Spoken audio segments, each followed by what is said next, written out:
Welcome to study campus classes. তোমাদের আজকে যে ভিডিওটা নিয়ে এসেছি তোমরা দেখতেই পাচ্ছ যে পঞ্চায়েতের নিয়োগ।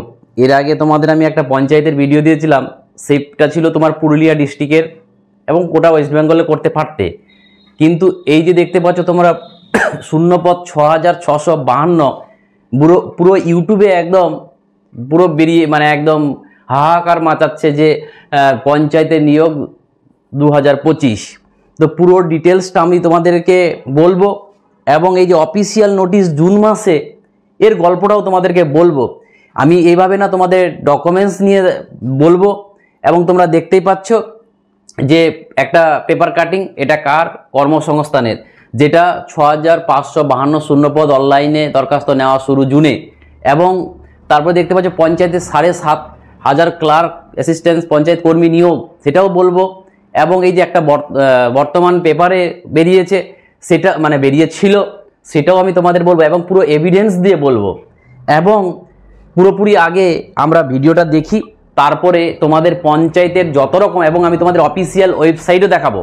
বাজারে অনেক ইউটিউব চ্যানেল চলছে, তোমরা যাকে তাকে বিশ্বাস করো না। আমি তোমাদেরকে এর আগেও বলেছি, আজকেও বলছি যে যে কোনো ইউটিউব চ্যানেলকে বিশ্বাস করো না, ভিউ পাওয়ার জন্য যা কিছু বলে দিচ্ছে।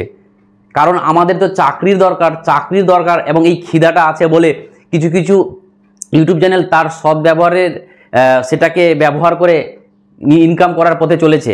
অতএব রিয়ালিটিটা বুঝবে। আমি তোমাদেরকে পেপারে কি এবং কোন অথেন্টিসিটিতে তারা বলছে এবং রিয়ালিটিটা কি এবং আমাদের পড়া উচিত কি পড়া উচিত না, সম্পূর্ণ আমি তোমাদেরকে দেখাবো। চলো, তো যে পঞ্চায়েতে নিয়োগের যে এটার কি সমস্ত জেলায় নিয়োগ শুরু হচ্ছে, 8 পাস 10 পাস, এটা নিয়ে আমরা পুরো বিস্তারিত আলোচনা করছি। তো আসলে কি ব্যাপারটা বুঝে নাও, আগে আমি পুরো ডিটেলসটা বলে দিচ্ছি যে পঞ্চায়েত যদি বের হয় তাহলে বের তো হবে, এটা ঠিক, কিন্তু কবে বের হবে সেটা নিয়েও আমরা আলোচনা করব। এবং এই পঞ্চায়েতে যে নিয়ম কানুনগুলো আছে কিভাবে হয় আগে ডিটেলসটা বুঝে নাও। যদি তুমি চাও যে আমি পঞ্চায়েতের চাকরি করব, এটা বলবো না যে কিছু কিছু ইউটিউব চ্যানেলে বলছে যে তুমি যদি 2025 সালে চাকরি পেতে চাও তাহলে পঞ্চায়েতের চলে এসছে, তুমি ফর্ম ফিল আপ করো। তো আসলে সেটা নয়, আসলে রিয়ালিটিটা বুঝো যে রাজ্য জুড়ে যে 6652টি পোস্টের যে শূন্যপদের নিয়োগ, আসলে ব্যাপারটা কি। যদি ধরে নিই পরীক্ষার এটা ভ্যাকেন্সিটা আসে, এবং সেটা নিয়ে বলছি কবে আসবে না আসবে। কিছুদিন আগেই একটি বাংলা সংবাদ পত্রিকা, যেটা আমি তোমাদেরকে অলরেডি দেখিয়েছি এক ঝলক এবং পরেও দেখাচ্ছি, বর্তমান পত্রিকায় নিয়োগের কথাটা প্রকাশিত হয়েছিল এবং প্রত্যেকটা জেলা থেকে এই নিয়োগের বিজ্ঞপ্তি প্রকাশিত হবে। কারণ অলরেডি একটা রেজিস্ট্রেশন আমরা সবাই করেছি। 2024 সালে মমতা বলেছিল যে পঞ্চায়েতের রিক্রুটমেন্ট হবে, সবাই রেজিস্ট্রেশন করো, রেজিস্ট্রেশন করে দিয়েছি। তারপরে প্রত্যেকটা ডিস্ট্রিক্ট ওয়াইজ তারা নিজেদের মতন অ্যাপ্লিকেশন ভরাবে এবং 24টা জেলা থেকে আবেদন করতে পারো। এবং এটাতে ছেলে মেয়ের বলে কোনো ডিসক্রিমিনেশন নেই, সবাই উভয়ই আবেদন করতে পারবে। এবং এটা লিখিত পরীক্ষা হবে, 85 মার্কের লিখিত পরীক্ষা হয় জেনারেলি, এবং ইন্টারভিউর মাধ্যমে এটা হয়। তো চলো আমি নেক্সটে যাচ্ছি। এবং নেক্সটে কি শিক্ষাগত যোগ্যতা, এই শিক্ষাগত যোগ্যতা এদের কি লাগে। আমি বারবার বলছি এটা অফিসিয়ালি নোটিশ না, পঞ্চায়েতের যা যা দরকার, যা যা হয়ে থাকে এতদিন থেকে যা নিয়েছে তাদের কথা বলছি। এবং পদ অনুযায়ী শিক্ষাগত যোগ্যতার বিভিন্ন পদের জন্য বিভিন্ন যোগ্যতা থাকবে। এবং নিম্নতম 8 পাস থেকে শুরু করে মাধ্যমিক উচ্চ মাধ্যমিক পর্যন্ত, যে স্নাতক গ্র্যাজুয়েশন পর্যন্ত লাগবে তোমাদের। এবং অনেক পদের ক্ষেত্রে কম্পিউটারের দক্ষতা লাগে, সব পদের জন্য নয়। এবং টাইপিং দক্ষতাও থাকতে হবে। টাইপিং দক্ষতা মোটামুটি অর্ধেকগুলো পোস্টের জন্য ধরে নাও যে টাইপিং পদ থাকবে। এবং এটা কারা কারা অ্যাপ্লাই করতে পারবে, এখানে ওবিসি এসসিদেরকে ইনক্লুড করে দেওয়া হয়েছে, যে যারা ইউআর জেনারেল তারা 18 থেকে 40 বছর হতে হবে, ওবিসি থাকলে 18 থেকে 43 হতে হবে, এবং এসসি এসটি থাকলে 18 থেকে 45 সাল হতে হবে। নেক্সট, বেতন কাঠামোটা কি। এই বেতন কাঠামো মানে আমাদের স্যালারি পঞ্চায়েত, এটা প্রত্যেকটা পদ অনুযায়ী এদের ভ্যাকেন্সি দেওয়া হয়। এটা 17,000 থেকে শুরু করে তোমার ধরে নাও এই 75,000 পর্যন্ত তাদের তোমরা স্যালারি পেতে পারো। চলো নেক্সট, কোন কোন বিষয়ের জন্য নিয়োগ হবে সেটা তোমরা অলরেডি দেখেছো অনেক জায়গায়, যেটা আমরা পেপার কাটিং থেকে শুরু করে কর্মসংস্থান থেকে শুরু করে যে দেখতে পাই। গ্রুপ ডি হতে পারে পিয়ন, হতে পারে অ্যাসিস্ট্যান্ট ডাটা এন্ট্রি অপারেটর এবং লোয়ার ডিভিশন অ্যাসিস্ট্যান্ট এবং নির্মাণ সহায়ক, সেক্রেটারি, ক্যাশিয়ার, অ্যাকাউন্টেন্ট, ক্লার্ক এবং এক্সিকিউটিভ অ্যাসিস্ট্যান্ট এবং স্টেনোগ্রাফার এবং ক্লার্ক কাম টাইপিস্ট, পঞ্চায়েত সমিতির পিয়ন এবং ব্লক ইনফরমেটিক্স অফিসার। এতগুলো পদের নিয়োগ হবে, যেখানে 6600 এবং তোমরা কোন ডিস্ট্রিক্টের কটা ভ্যাকেন্সি আছে সেটাও তোমাদেরকে আমি দেখিয়ে দিচ্ছি এবং এটার পুরোপুরি রিয়েলিটিটা বলবো। ভিডিওটা পুরোটা দেখো, না হলে এর কাহিনীটা বুঝতে পারবে না। দেখো কি বলছে, কোন জেলায় কত শূন্যপদ থাকবে। টোটাল শূন্যপদ হচ্ছে 6652।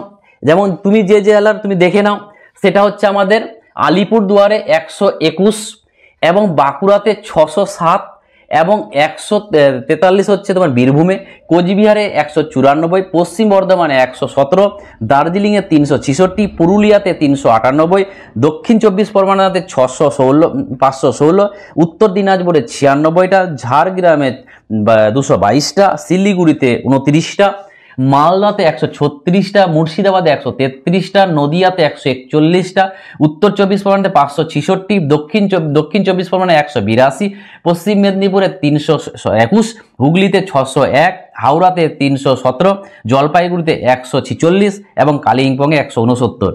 দেখো এগুলোর কিন্তু ভুল নেই, এগুলো একদম ঠিকঠাকই আছে, বলছি তোমাদেরকে। তারপরে এবার পদ্ধতি, ধরো পরীক্ষাটা কিভাবে হবে, পরীক্ষার পদ্ধতিটা দেখে নাও যে এটা দুটো ধাপে পদ্ধতি হয়। একটা প্রথমে রিটেন, তারপরে ইন্টারভিউ, তারপরে দুটো ধাপে নিয়োগ হবে এবং একটা কি লিখিত পরীক্ষা, একটা ইন্টারভিউ। কিছু পদের ক্ষেত্রে আমাদের স্কিল টেস্ট নেওয়া হতে পারে এবং ওএমআর মুডে হবে, সেটা ওএমআর আমরা দেখে এসেছি, এবং এমসিকিউ টাইপ হবে, কোনো ডেসক্রিপটিভ টাইপ থাকবে না, এবং প্রশ্নের ভাষা বাংলা ও ইংরেজিতে হবে, এবং লিখিত পরীক্ষায় পাস করলে ইন্টারভিউতে ডাকা হবে এবং লিখিত পরীক্ষা এবং ইন্টারভিউর প্রাপ্ত নম্বরের ভিত্তিতে চূড়ান্ত মেধা তালিকার প্রকাশ হবে এবং সেটা আমি তোমাদেরকে দেখাচ্ছি এবং দেখতে পাচ্ছ। এবং পরীক্ষা পদ্ধতি বিষয় প্রশ্নের যে সংখ্যা মানে ইংরেজি, দেখো প্রথমে আমি বলেছি ইংরেজি, তো ইংরেজিতে 25টা কোশ্চেন থাকবে, 25 মার্কস। বাংলাতে ব্যাকরণ ট্যাকরণ দিয়ে থাকে, চিহ্ন থাকে কিছু, 25 থাকবে, 25 মার্কস, এবং গণিতেও 25 এবং সাধারণ জ্ঞান মানে জিকে 10তে 10, মানে টোটাল হচ্ছে 85টা কোশ্চেন, 85 মার্কস, এবং ইন্টারভিউতে হবে 15 মার্কস। এই টোটাল 100 মার্কের ভিত্তি থেকে তোমার মেধা তালিকা তৈরি হবে। এটা পঞ্চায়েতের নিয়ম এতদিন থেকে চলে আসছে। এবং আবেদন সংক্রান্ত যদি তথ্য দেখি আমরা, আবেদনপত্র নেওয়া শুরু হবে জুন মাসে। এইটাই হচ্ছে এবার গল্প। এই যে জুন মাস, এটা আসলে জানো 2024 সালের জুন মাসে বলেছিল, আর এখনকার ইউটিউব চ্যানেলরা চালাচ্ছে যে জুন মাসে মানে 2025-এর। তাহলে এরকম কোনো ব্যাপার নয় যে তোমাদের চলে এসছে, বাট যেহেতু রেজিস্ট্রেশন হয়েছে, ফর্মটা মানে ছাড়বে প্রত্যেকটা ডিস্ট্রিক্ট, তো যেহেতু পঞ্চায়েতের ভোট মানে আমাদের যে ভোট রয়েছে বিধানসভার, তার এইটুকু মাথায় রাখবে, ছাড়ার পসিবিলিটিটা প্রচুর রয়েছে, মানে ছাড়বে, নিশ্চয়ই ছাড়বে, কিন্তু প্রত্যেকটা ডিস্ট্রিক্ট আলাদা আলাদাভাবে ছাড়বে, এটা বলে দিয়েছিল মমতা, ঠিক আছে। এবং এটার তাহলে কোনো মানে এবার তোমরা বলবে টাইপ বা যেগুলো আমরা পোস্ট দেখলাম যে আলিপুরদুয়ারে এত, দক্ষিণ দিনাজপুরে এতগুলো পোস্ট, তাহলে কি এটাই থাকবে? কারণ যখন এটা হয়েছে, রেজিস্ট্রেশনটা হয়েছিল, এরকমই পদ্ধতিটা, মানে এতটুকু সিট খালি ছিল এবং ওরা এগুলোই নেবে। তো ওগুলো নিয়ে কোথাও ডাউট নেই, কিন্তু ডাউট হয়ে মানে এটা হচ্ছে ভুল। এটা একদম তোমরা বিশ্বাস করবে না যে জুন মাসে কোনো অফিসিয়াল নোটিফিকেশন আসবে, কবে আসবে বলা মুশকিল, কিন্তু ভোট আছে যেহেতু বিধানসভার, আসার পসিবিলিটি রয়েছে। এবং আবেদন পদ্ধতি অনলাইন মোডই হবে, এটুকু ঠিক। তাহলে আমরা জুন মাসে কিন্তু ধরবো না।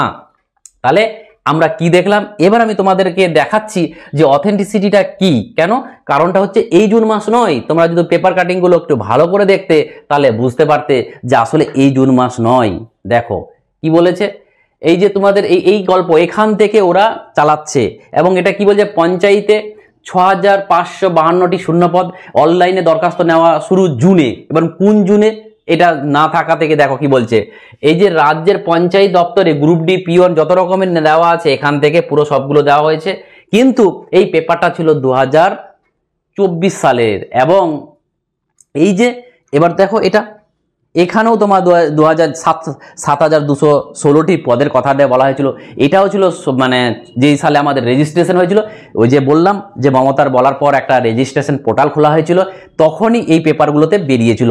এবং এই পেপারগুলো থেকে তোমাদেরকে কি বলে যেন সবাই বোকা বানাচ্ছে যে 25 জুন মাসে অফিসিয়াল নোটিফিকেশন বেরোচ্ছে।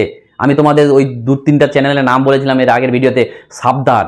বা তোমরা দেখবে যে চ্যানেলগুলো তোমাদের বিশ্বাস মনে হয় যে না সত্যি কথা বলে, সেগুলোই দেখবে বিশ্বাসযোগ্য। যে কোনো চ্যানেলে দেখবে না, নালে কিন্তু ফেসে যাবে। এবং এই বর্তমান এটা যেহেতু বোঝা যাচ্ছে না, তাহলে বলে দিচ্ছি যে বর্তমানে একটা বলে পঞ্চায়েত এবং সমিতিতে 7216টি শূন্যপদ নিয়োগ ছাড়পত্র মন্ত্রিসভায়, এটাও কিন্তু বেরিয়েছিল পত্রিকায়। তো এই যেগুলো এবার আমি তোমাদেরকে ওয়েবসাইটে নিয়ে চলে যাচ্ছি যে তোমরা বিশ্বাস করবে কাকে? ওয়েবসাইটকে। তোমরা একটু চালাক হয়েছো এখন, আজকের দিনে চালাক না হলে হবে না। এটা হচ্ছে তোমাদের অফিসিয়াল ওয়েবসাইট কার? আমাদের ওয়েস্ট বেঙ্গলের যে পঞ্চায়েত রিক্রুটমেন্টে। তো দেখতেই পাচ্ছ, বিশেষ একটু নিজেরা পড়বে, কারণ তোমরা জানো একটু সার্চ করে নেবে, কারো কথাই কেন বিশ্বাস করবে তোমরা। তো এইরকম কোনো নোটিশ আসেনি যে জুন মাসে অফিসিয়াল নোটিশ আসবে। দেখো বিশেষ নির্দেশিকা কি বলছে, বর্তমানে এই পোর্টালে শুধুমাত্র রেজিস্ট্রেশন অ্যান্ড প্রোফাইল সম্পূর্ণ করার প্রক্রিয়া চলছে, শুধু রেজিস্ট্রেশন করার, বুঝতে পারলে। এবং আগামী দিনে ডিস্ট্রিক্ট লেভেল সিলেকশন কমিটি মানে ডিএলএসসি তাদের নিজ নিজ শূন্যপদের বিজ্ঞাপনের জন্য ঘোষণা করলে আবেদন করার প্রক্রিয়া শুরু হবে। প্রত্যেকটা ডিস্ট্রিক্ট কিন্তু চাই যে আমরা করব, তারা করতে পারবে। এবং নিয়মিত আপডেটের জন্য পোর্টালটিকে নজর রাখতে অনুরোধ করা হচ্ছে। এটা হচ্ছে কার? wbprms.in। তোমরা নিজেরা দেখবে যে এখানে কি কোনো নোটিশ আসছে। যদি নোটিশ আসে তাহলে বুঝে নেবে যে পঞ্চায়েতের এসছে, না হলে না। দেখবে কিছু কিছু চ্যানেলে পঞ্চায়েতের ক্লাসও শুরু করে দিয়েছে, ঠিক আছে। তো যদি তুমি মনে করো যে না আমি পড়তে পারো, ঠিক আছে। আর যদি বলো করে না আমি, এবং দেখো নোটিশ মাত্র এই ওয়েবসাইটে একটাই নোটিশ এসছে, যে দেখতে পাচ্ছ তোমরা এই নোটিশটাই এসছে, যেটা কবে? জুন মানে 27 ফেব্রুয়ারি 2024 সালে নোটিশ। তারপর আর কোনো আপডেট আসেনি। এবং তোমরা দেখতে পাচ্ছ এর কোনো আপডেট না আসায় এখন কিন্তু কবে আসবে বলা মুশকিল। কিন্তু যেহেতু 26-এ ভোট রয়েছে, 26-এর ভোটের আগে কিন্তু আমাদের আসার পসিবিলিটিটা রয়েছে। তার জন্য আমি বলবো তোমাদেরকে একটু বিশ্বাস করে চ্যানেলগুলো দেখবে, নাহলে থাম্বনেল দিয়ে দিচ্ছে যে পঞ্চায়েতের রিক্রুটমেন্ট আবেদন শুরু হয়ে গেছে অনলাইনে, আর তোমরা ঢুকে যাচ্ছ আর ওর নিজের টাইম ওয়েস্টটা করছো, আর ওদের বেনিফিট করে দিচ্ছ। যেই চ্যানেলগুলোকে তোমার মনে হবে যে ভালো, সেই চ্যানেলগুলো দেখো। আমারও যদি মনে হয় যে না আমি ভালো তথ্য দিচ্ছি, আমার চ্যানেল দেখবে, না হলে দেখবে না। তোমার যদি মনে হয় আমি ভিউ পাওয়ার জন্য কিছু করছি, দেখার দরকার নেই। আমি তোমাদের চ্যানেল থেকে টাকা কামাই না, আমি আমার স্টুডেন্টদেরকে ইনফরমেশন দেওয়ার জন্য আমাকে ভিডিও বানাতে হয়, কারণ ইন্ডিভিজুয়াল এত মেসেজের অ্যান্সার দিতে পারি না, তার জন্য আমি ভিডিও করতে বাধ্য হই। তো থ্যাংক ইউ, তোমাদেরকে আমি এটা বলে দিলাম। এবং পঞ্চায়েতের একটু যদি তোমার মনে হয় যে আমি পঞ্চায়েতে চাকরি করবো, পড়ো, তুমি পড়াশোনা করো, কিন্তু এদের ঢবে পড়বে না যে জুন মাসে অফিসিয়াল আসবে। তোমার যদি অন্য পরীক্ষা আছে বাজারে, সেগুলো যদি অন্য পরীক্ষাকে টার্গেট করেছো, ওগুলোকে ভালোভাবে দাও। যেদিন পঞ্চায়েতের রিক্রুটমেন্ট আসবে দেখবে ভালোভাবে সবাই পড়ছে, সবাই জেনে গেছে, ঠিক আছে। থ্যাংক ইউ, আবার দেখা হবে। যদি চ্যানেলটাকে বিশ্বাসযোগ্য মনে হয় তাহলে সাবস্ক্রাইব করে নাও, ঠিক আছে। Thank you.